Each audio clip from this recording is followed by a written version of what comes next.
ये है आपका अपना चैनल माई पोर्टल। साथियों, कक्षा 5 और 8 के पुनर्मूल्यांकन के लिए राज्य शिक्षा केंद्र द्वारा विस्तृत दिशा निर्देश जारी किए गए हैं। पुनर्मूल्यांकन के लिए शाला प्रभारी कैसे आवेदन अपलोड करेंगे, क्या है ऑनलाइन प्रक्रिया, rskmp.in पोर्टल पर राज्य शिक्षा केंद्र द्वारा जारी पत्र में क्या निर्देश दिए गए हैं और ये प्रक्रिया समस्त शासकीय और अशासकीय विद्यालयों के द्वारा की जाना है। आगे चलने से पहले आइए एक बार आपको रिवीजन करा देते हैं लॉगिन का। शासकीय विद्यालय के संस्था प्रधान अपने यूनिक आईडी और पासवर्ड से इसको लॉगिन कर सकते हैं। अशासकीय संस्था के प्राचार्य अपने आरटी के यूजर आईडी और पासवर्ड से इसको लॉगिन करेंगे और जो मदरसा के प्रभारी हैं वो अपने यूडाइस कोड और मोबाइल नंबर से इस पोर्टल को लॉगिन कर पाएंगे और पोर्टल है rskmp.in। इस पोर्टल पर एक नया ऑप्शन ऐड हुआ है जो आप स्क्रीन पर देख पा रहे होंगे, रिवैल्यूएशन रिक्वेस्ट। और इस कार्य को बहुत ही तैयारी और सावधानी के साथ किया जाना है। रिक्वेस्ट एक ही बार यानी सिंगल रिक्वेस्ट पोर्टल पर एक्सेप्ट होगी और ये सारी प्रक्रिया 13 मई तक ही संभव है। ऑनलाइन पोर्टल पर चलने से पहले एक बार देख लेते हैं राज्य शिक्षा केंद्र के निर्देश को और फिर हम देखते हैं किस तरह के ऑप्शन हमारे लिए उपलब्ध कराए गए हैं। साथियों, रीवैल्यूएशन के लिए जो हमें पत्र प्राप्त हुआ है 8 मई को और पत्र क्रमांक है 2080।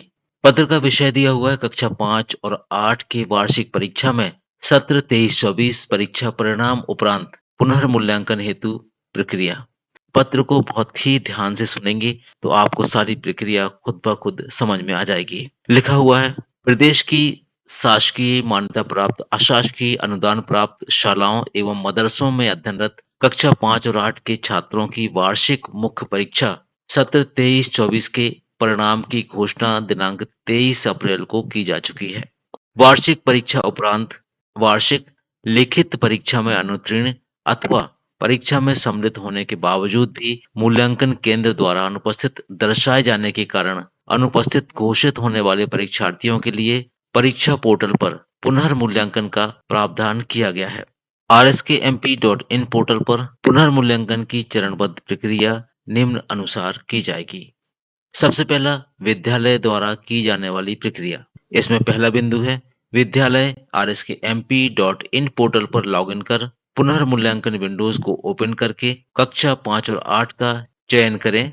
कक्षा चयन उपरांत चयनित कक्षा में उस विद्यालय के सभी अनुत्तीर्ण छात्रों की सूची प्रदर्शित होगी। प्रदर्शित सूची में से जिन छात्रों की उत्तर पुस्तिकाओं का पुनर्मूल्यांकन कराया जाना है उनका छात्रवार चयन किया जाएगा। तदुपरांत जिनकी उत्तर पुस्तिकाओं का पुनर्मूल्यांकन किया जाना है उनका चयन करते हुए आवेदन को सबमिट किया जाए।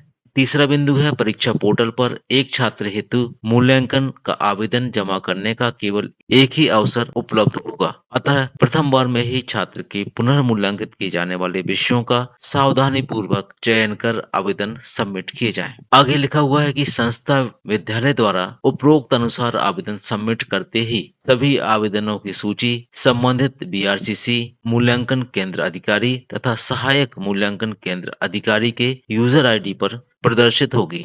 उत्तर पुस्तिकाओं के मूल्यांकन हेतु संस्था विद्यालय द्वारा परीक्षा पोर्टल पर दिनांक 13 मई 2024 तक आवेदन सबमिट किए जाएंगे और 13 मई 2024 रात्रि 12 बजे के उपरांत यह सुविधा उपलब्ध नहीं रहेगी। ये कुछ निर्देश थे जो शाला स्तर से शाला प्रभारी को दिए गए हैं। पत्र के एक बिंदु में लिखा हुआ है कि संस्था या विद्यालय द्वारा उत्तर पुस्तिकाओं के पुनर्मूल्यांकन हेतु सबमिट किए गए आवेदन का स्टेटस दिनांक 22 मई 2024 के पश्चात व्यू ऑप्शन अंतर्गत देखा जा सकेगा और ये पत्र हमें प्राप्त हुआ है संचालक महोदय का राज्य शिक्षा केंद्र भोपाल की ओर से। और अब हम देख लेते हैं ऑनलाइन प्रक्रिया। सबसे पहले आपको rskmp.in पोर्टल को लॉगिन करना है। लॉगिन हो जाने के बाद आपको जाना 5th 8th एग्जाम 2023-24 पर और इसमें देखिए 3 नए ऑप्शन ऐड हुए हैं। पहला रिवैल्यूएशन रिक्वेस्ट का, अपडेट स्टूडेंट प्रोफाइल का और अपडेट इंटरनल मार्क्स का।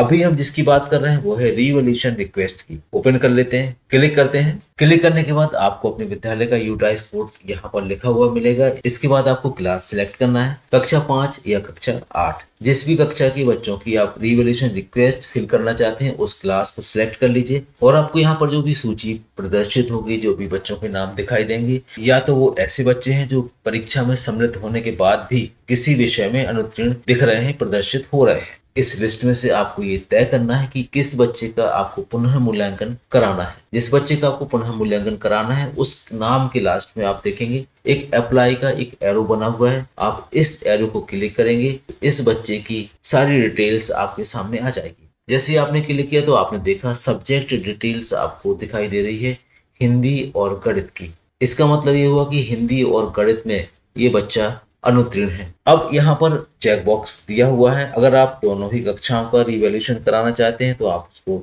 दोनों पर टिक कर देंगे। अगर आप एक कक्षा का रिवॉल्यूशन कराना चाहते हैं तो आप एक पर क्लिक कर देंगे और उसके बाद आपको अप्लाई करना है। जैसे ही आपने अप्लाई बटन क्लिक किया तो देखिए यहाँ पर एक छोटा सा सत्यापन आपसे कराया जा रहा है। फिर से आपको वेरीफाइड करना है और वेरीफाइड करते ही यहाँ पर आप देखेंगे जिस बच्चे को आपने अप्लाई किया है उस बच्चे की रो ग्रीन कलर से यहाँ पर दिखने लगी, प्रदर्शित होने लगी। और जैसे यहाँ पर ये रो दिखी, इसके बाद यहाँ से उसका अप्लाई वाला बटन चला गया और एक आई बटन आपके सामने आ गया। इस तरह से आपको जितने भी बच्चों का रिवॉल्यूशन करना है उन बच्चों को आपको ऑनलाइन रूप से अप्लाई करना है। और जैसे ही बच्चे अप्लाई होते जाएंगे और यहाँ पर ग्रीन कलर से उन बच्चों के नाम की रो दिखने लगेगी। उम्मीद है आप ये सारी प्रोसेस समझ गए होंगे। यहाँ पर आप एक फंक्शन और देख लीजिए, जिस बच्चे को आपने रिवॉल्यूशन के लिए अप्लाई कर दिया अब उसका स्टेटस आप कैसे देखेंगे, उसके लिए आपको एक लास्ट वाला बटन यहाँ पर दिया हुआ है आई बटन, आप इसको क्लिक करिएगा। जैसे ही आप इसको क्लिक करेंगे तो देखिए बच्चे के दोनों विषय जो आपने वैल्यूएशन के लिए दिए थे उनके नाम आपको यहाँ दिखाई देने लगे।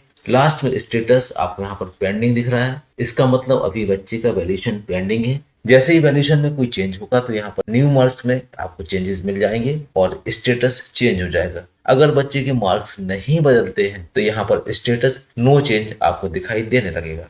इस तरह से आप अपने विद्यालय के बच्चों की रिवॉल्यूशन के लिए अप्लाई कर सकते हैं। उम्मीद है आप ये सारी प्रोसेस समझ गए होंगे। फिर भी अगर मन में कोई डाउट रहता है तो कमेंट बॉक्स में जरूर पूछिए। मिलते हैं एक नई वीडियो में एक नए टॉपिक के साथ, तब तक के लिए थैंक्स फॉर वॉचिंग।